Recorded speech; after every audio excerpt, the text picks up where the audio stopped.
So hello everyone, इस वाली video में हम लोग समझने वाले हैं बैटल टू द हैवर्स के एपिसोड 151 को पूरी तरीके से हिंदी में। इस बार एपिसोड में काफी कुछ होने वाला है, यहाँ तक कि हेवरेटो में एंट्री भी होती है ज़ियाओयेन की, और यहाँ पर जो जूनर रहती है उसकी डिवाइन ब्लड लाइन भी अवेकन होने वाली है और जूनर के फादर से भी मिलता है ज़ियाओयेन। और यहाँ पर जो भी चीज बीच में आई होती है उन सबको भी हम लोग आराम आराम से डीपली समझते हुए चलेंगे। एक एपिसोड एक्सप्लेनेशन होने के साथ साथ एक इन्फॉर्मेशन वाला एपिसोड भी होगा।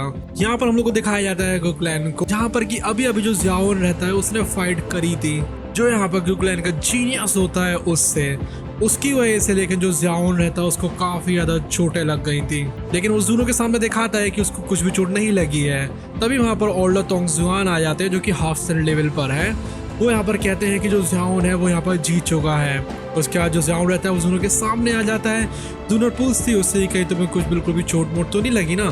तो ज़ियाओयेन कहता है कि नहीं, मुझे चोट नहीं लगी। फिर उसके बाद जियानन अकेडमी के जो हेड रहते हैं रिस्पेक्ट देता है। उसके बाद वो सारे एल्डर्स की तरफ देखना शुरू कर देता है, और जो सारे एल्डर्स रहते हैं उनके मन के अंदर एक चीज तो आ गई थी कि जो ज़ियाओयेन है वो सही में काफी ज्यादा स्ट्रॉन्ग पर्सन है, और अब यहाँ पर उसकी स्ट्रेंथ के ऊपर तो कम से कम कोई भी सवाल नहीं उठाने वाला है।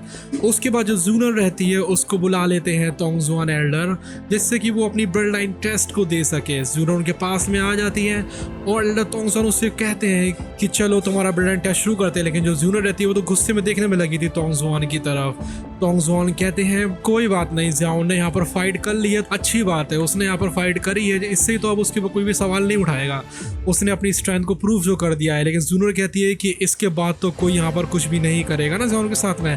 एल्डर तोंगजुआन बोलते हैं कि अब कोई भी कुछ नहीं करेगा, उसने ऑलरेडी अपनी स्ट्रेंथ को पूरा प्रूफ कर दिया है। उसके बाद जो जूनर रहती है प्लेटफॉर्म के ऊपर जाना शुरू कर देती है, और जाहिर सी बात है यहाँ पर उसकी डिवाइन ब्लड लाइन अवेकन होने वाली है जो कि बहुत ज़्यादा पावरफुल होगी। जो ज़ियाओयेन रहता है वो देख रहा होता है जूनर की तरफ। जूनर जो रहती है उसके ऊपर सस्पेंडेड हो जाती है प्लेटफॉर्म के ऊपर। धीमे धीमे करके जो स्टार्स रहते हैं वो ऊपर की तरफ उड़ जाते हैं। पहले 8 स्टार्स उठते हैं, फिर 9th स्टार उठता है। उसके बाद यहाँ पर 9 क्रिस्टल जो रहता है वो पीक पर भी आ जाता है, उसका 10th वाला क्रिस्टल भी उड़ जाता है। और यहाँ पर जो मेन क्रिस्टल रहता है वो यहाँ पर इतनी ज़्यादा डिवाइन ब्लड लाइन कुछ हिल भी नहीं पा रहा था, वो यहाँ पर फट जाता है। और यहाँ पर 10 जो रहते हैं जो कि 10th ग्रेड की ब्लड लाइन होती है सामने आती है जूनर की। इसका मतलब ये है कि जो जूनर जो है वो बहुत पावरफुल बनेगी। 9 क्रिस्टल अगर चमक जाते हैं तो वो एक बंदा एक डाओशेंग बन सकता है, लेकिन अगर 10 चमक जाए तो फिर चांसेस ये भी हो सकते हैं कि वो आराम से इस कॉन्टिनेंट की पीक पर पहुंच सकता है। उसके बाद एक लाइट क्रिस्टल निकलता है बहुत ज्यादा कर्रा वाला, और वहां से एक अलग ही तरीके का रेडियंस निकल रहा था, जिससे पता लग रहा था कि उसकी ब्लड लाइन कितनी ज़्यादा पावरफुल है। जो एल्डर तोंगजुआन रहते हैं वो बहुत खुश हो जाते हैं, जियानन अकेडमी के जो हेड रहते हैं वो भी खुश हो जाते हैं, क्योंकि यहाँ पर डिवाइन ब्लड लाइन बहुत ज़्यादा पावरफुल चीज़ होती है। जूनर देखती है ज़ियाओयेन की तरफ, ज़ियाओयेन था बहुत ज़्यादा खुश। उसके बाद जो एल्डर तोंगजुआन रहते हैं वो आते हैं जूनर के पास में, और वो उससे कहते हैं कि हमारे क्लैन में फाइनली हजारों सालों बाद डिवाइन ब्लड लाइन जो रहती है वो अवेकन हो चुकी है। एल्डर तोंगजुआन एक बड़ा सा पेन निकालते हैं और यहाँ पर वो कहते हैं कि मैं खुद तुम्हारे लिए उस टैटू को बनाऊंगा। तो वो अपने पेन को उठाते हैं और बहुत ज़्यादा फोर्स लगाना शुरू कर देते हैं। उनकी स्ट्रेंथ हाफ सेंट लेवल पर है, लेकिन उनको भी इस टैटू को बनाने में बहुत ज़्यादा डिफिकल्टी हो रही थी, क्योंकि डिवाइन ब्लड लाइन बहुत ज़्यादा पावरफुल होती है 10th ग्रेड की खास तौर पर। लेकिन जैसे तैसे करके जो एल्डर तोंगजुआन रहते हैं अपनी पूरी दम लगाकर यहाँ पर जो वो टैटू होता है उसको बना देते हैं, और वो जूनर के माइंड के अंदर चला जाता है। अब जो जूनर रहती है वो यहाँ पर उसको टैटू मिल चुका था, और उसमें से निकलती हैं रेनबो कलर की लाइट्स। इसका मतलब ये है कि उसके पास बहुत ज़्यादा टेरिफाइंग लेवल की पावर आएगी फ्यूचर में जाकर, और अब उसका स्टेटस यहाँ पर गुक्लैन में और ज़्यादा हाई होने वाला है। उसके बाद जो जियानन अकेडमी के हेड रहते हैं और ज़ियाओयेन रहती है उनसे बातें होती हैं, और जो जूनर रहती है वो कहती है फेडोटा तुम ज़ियाओयेन का ख्याल रखना। लेकिन तभी यहाँ पर हुनिया और हुनली को दिखाया जाता है जो कि हॉलो सोल से आए थे, और वो कहते हैं कि ये जो जूनर उसकी ब्लड लाइन बहुत ज़्यादा पावरफुल है, ये हम लोगों के लिए फ्यूचर में खतरा बन सकती है, इसलिए इसको हम लोगों को ख़त्म करना पड़ेगा जैसे ही मौका मिलेगा उसी टाइम पर। फिर हम लोग को लेटेड फाइव डॉक्टर को दिखाया जाता है, एक कमरे को दिखाया जाता है जहाँ पर कि ज़ियाओयेन जो होता है वो अपने आप को हील कर रहा होता है, क्योंकि उसको चोटें तो लगी थी। जो जूनर रहती है वो भी देखने में लगी हुई थी, और वो लेटेड फाइव डॉक्टर से कहती है इस पोशन को उसको देना है इससे कि वो ठीक हो जाए जल्दी से जल्दी। लेटेड फाइव डॉक्टर बोलती है कि तुम यहाँ पर उसको खुद क्यों नहीं दे देती हो? तो वो कहती है कि यहाँ पर ज़ियाओयेन को ऑलरेडी इतनी सारी चोटें लगी हुई हैं, और अगर मैं देने जाऊँगी तो और भी यहाँ पर जो एल्डर्स हैं उनकी नज़र यहाँ पर आ सकती हैं, इसलिए मैं देने नहीं जाऊँगी, नहीं तो फालतू में अटेंशन जो है ज़ियाओयेन की तरफ और ज़्यादा आएगा। इस लेटेड फाइव डॉक्टर बोलती है कि तुम्हें टेंशन लेने की जरूरत नहीं है, मैं उसको वो दे दूंगी।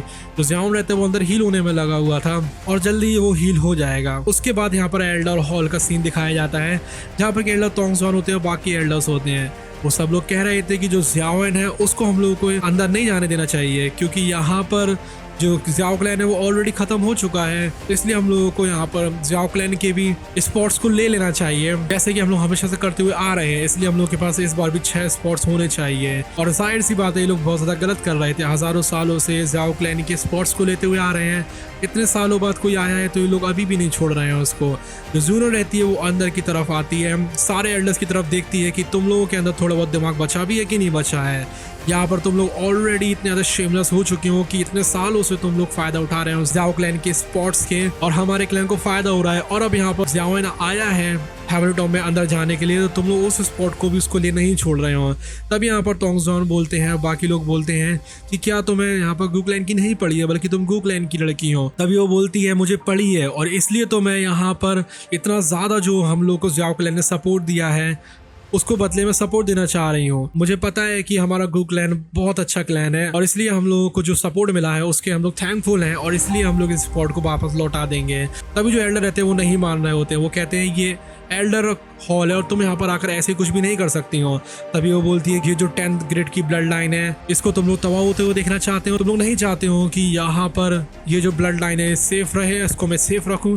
तभी यहाँ पर एल्डर तोंगजॉन बोलते हैं थोड़ा घबराते हुए कि कोई बात नहीं कोई बात नहीं, वो सही कह रही है। ये जो डिवाइन ब्लड लाइन आई है बहुत हज़ारों सालों में एक बार आई है, इसलिए हम लोग जो ज़ियाओएन रहता है उसको स्पॉट वापस दे देते हैं। तभी जूनो कहती है चलो ठीक है फिर मैं यहाँ से चलती हूँ। उसके बाद वो वहाँ से चली जाती है, और यहाँ पर जो एल्डर्स रहते हैं वो कहते हैं कि इसको पता नहीं क्या हो गया है। फिर उसके बाद वो लोग बात करना शुरू करते हैं कि जो हेवनली टॉम है उसके अंदर ज़ियाओ ज़ुआन का भी टॉम हैगा, क्या हम लोग को उसके अंदर जाना चाहिए। तभी यहाँ पर एक आवाज़ आती है बहुत ज़्यादा पावरफुल बन देखी, वो कहती है कि अगर मैं खुद से भी जाना चाहूँ ना तो ज़ियाओ ज़ुआन इतने ज़्यादा स्किलफुल थे, मेरे पास भी 50% से कम चांस होगा कि मैं उसके अंदर जा सकूँ, इसलिए उसके बारे में भूल जाओ, उसके अंदर हम लोग नहीं जाने वाले हैं। और फिर वो बोलते हैं कि यहाँ से सब लोग जा सकते हैं। सब सारे एल्डर्स यहाँ से चले जाते हैं और तोंगजॉन रह जाते हैं, और वो पूछते हैं कि आपको क्या लगता है कि जो ज़ियाओएन है क्या वो आगे फ्यूचर में कुछ कर पाएगा। तभी यहाँ पर वो बोलते हैं कि जो ज़ियाओएन है उसका फ्यूचर बहुत ज़्यादा ग्रेट होने वाला है। हम लोग को थोड़ी सी झलक दिखाई जाती है उस बंदे की। उसके बाद हम लोग को दिखाया जाता है ज़ियाओएन को, जो कि यहाँ पर अपनी 3000 लाइटनिंग मूवमेंट का इस्तेमाल कर रहा होता है और सारी जगहों पर उड़ने में लगा हुआ था, और वो कहता भी है कि मैं यहाँ पर फाइनली पूरी तरीके से हील हो चुका हूँ। तभी हम लोग को दिखाया जाता है एक बंदे को जो कि वहाँ पर बैठा हुआ था। ज़ियाओएन जो रहता है उनके पास में जाता है और कहता है कि मैं आपसे सॉरी कहता हूँ क्योंकि मैंने यहाँ पर ध्यान नहीं दिया कि आप सीनियर यहाँ पर बैठे हुए हैं, मैं यहाँ से चला जाऊँगा। तभी यहाँ पर जो बंदा रहता है एकदम से अपने हैंड को हिलाता है और वो लोग अलग जगह पर पहुँच जाते हैं। ज़ियाओएन देखकर थोड़ा सा घबराता है, उसको ये बात तो समझ में आ गई थी कि ये जो सामने बंदा खड़ा हुआ है बहुत ज़्यादा पावरफुल है। वो उनको ग्रीट करता है और कहता है कि आपने मुझे यहाँ पर क्यों बुलाया है, क्या रीज़न हो सकता है। तभी यहाँ पर जो गुआन है वो बोलना शुरू करते हैं कि मैं हूँ ज़ूनो का फादर, और यहाँ पर तुम्हें मैं एक चीज़ बताना चाहता हूँ कि आज से हज़ारों साल पहले जो तुशी एंशिएंट गॉड रहते हैं एक जेड को बनाया था, जिसको कि यहाँ पर उन्होंने 8 टुकड़ों में बांट दिया था। अगर यहाँ पर 8 टुकड़े पूरे हो जाएंगे तो तुशी एंशिएंट गॉड है उनके रूल्स को खोला जा सकता है, और उसके बाद यहाँ पर जिस बंदे के पास भी वो जेड होगा वो यहाँ पर जा सकता है उस गॉड के मेंशन के अंदर, और वहाँ पर डाउडी बनने के राज हैं। और इसी की वजह से एंशिएंट क्लैंस रहते हैं उनके बीच में काफ़ी टाइम से फाइट होने में लगी हुई है इसी जेड की वजह से, और उनमें से एक जो जेड है वो तुम्हारे पास भी है, इसलिए जो हॉल ऑफ सोल है वो तुम्हारे पीछे पड़ा हुआ है इतने टाइम से। तभी यहाँ पर ज़ियाओएन को याद आती है 2 आँखों के बारे में। अब क्योंकि हम लोग एपिसोड एक्सप्लेनेशन के अलावा सारी इन्फॉर्मेशन को भी देते हैं तो हम लोग समझ लेते हैं कि जो आँखें हैं उसको दिखाई क्यों दी हैं। असल में ये जो आँखें वो वही आँखें जो कि जियानन अकेडमी में मैगवर्ल्ड के नीचे देखने के लिए मिली थी। अब ये आँखें ज़ियाओएन को क्यों दिखी हैं, क्योंकि यहीं पर जो एंशिएंट तुशी गॉड का हॉल है वो यहाँ पर है, और इसलिए ज़ियाओएन को उस बारे में हल्की सी याद आती है। उसको कहीं ना कहीं झलक तो मिलती है और लगता है कि कहीं यहाँ पर जो तुशी एंशिएंट गॉड का हॉल है वो इसी के अंदर तो नहीं है, लेकिन फिर वो उतना ध्यान नहीं देता है क्योंकि इसके चांसेस जाहिर सी बात है बहुत ज़्यादा कम थे। उसके बाद वो पूछता है गुआन से कि आप मुझसे फिर क्या चाहते हैं। तो यहाँ पर गुआन आगे सीधे आकर पूछते हैं कि तुम्हारे पास जो जेड है वो हमें दे दो, क्योंकि हॉल ऑफ सोल जो है वो तुमसे इस जेड को ले सकता है, लेकिन हम लोगों के पास ये जेड जो है वो सेफ रहेगा। लेकिन जो ज़ियाओएन रहता है अपने कदमों को पीछे की तरफ बढ़ाता है और कहता है कि ये जो जेड है इसके ऊपर एक लाइट है जो कि दिखाती है कि मेरे फादर जो है वो अभी भी अलाइव है, इसलिए मैं नहीं दे सकता हूँ। अब इससे आगे और कुछ बात हो पाती, जो ज़ूनो रहती है वो आगे की तरफ आती है और जो गुआन रहते हैं वो यहाँ से चले जाते हैं। ज़ूनो कहती है ज़ियाओएन से कि क्या तुम्हें उन्होंने कोई चोट वगैरह पहुंचाई है, तो वो कहते हैं कि नहीं ऐसा कुछ भी नहीं हुआ है, ना ही उन्होंने मुझसे जाने के लिए कहा था। और फिर वो दोनों एक दूसरे की तरफ देखने लगते हैं। उसके बाद यहाँ पर सीन दिखाया जाता है हेवनली टॉम का जो कि खुलने वाला है। काफ़ी सारे जो एक्सपर्ट्स रहते हैं बाकी एशियंट क्लैन से, वो यहाँ पर आए हुए होते हैं, जिनमें कि हुन क्लैन भी होता है और यान क्लैन भी होता है। यहाँ पर काफ़ी सारे बंदे आ जाते हैं और यहाँ पर जूनर और ज़ाउन भी आ जाते हैं। तो फाइनली जो हेवनली टॉम रहता है वो यहाँ पर खुलने वाला था, जहाँ पर कि ज़ाउन काफ़ी टाइम तक रहने वाला है और उसकी स्ट्रेंथ अलग लेवल पहुँच जाएगी।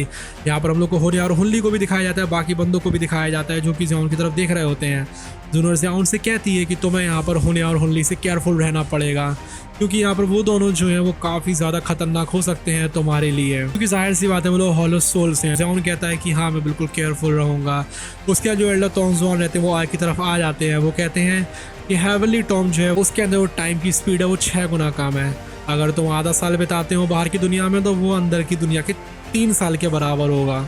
इसका मतलब ये है कि अगर ये लोग 3 साल के लिए अंदर जाने वाले हैं, जो कि ये लोग जा रहे हैं, तो यहाँ पर वो लोग 18 साल के बराबर अंदर कल्टीवेशन कर सकते हैं और काफ़ी सारे जो रिसोर्स रहते हैं उनका भी फायदा उठा सकते हैं। उसके बाद जो ज़ाउन जून रहते हैं वो देखते हैं उसके गेट की तरफ। एल्डर तोंगजुआन जो रहते हैं उस गेट को खोल देते हैं। ज़ाउन देखता है उस गेट की तरफ और सोचता है कि मैं यहाँ पर काफ़ी सारे फायदे उठा सकता हूँ उसके अंदर जाकर।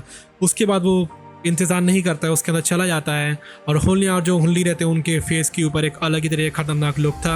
इसका मतलब ये है कि अंदर जाकर वो काफ़ी सारी परेशानियां फैलाने वाले हैं। अब लोग क्या क्या परेशानियां फैलाते हैं और यहाँ पर उनकी फाइट कैसी होती है उसके लिए आप लोग क्लिक कर सकते हैं इस वाले वीडियो के ऊपर। अभी के लिए बाय बाय, लव यू और टेक केयर।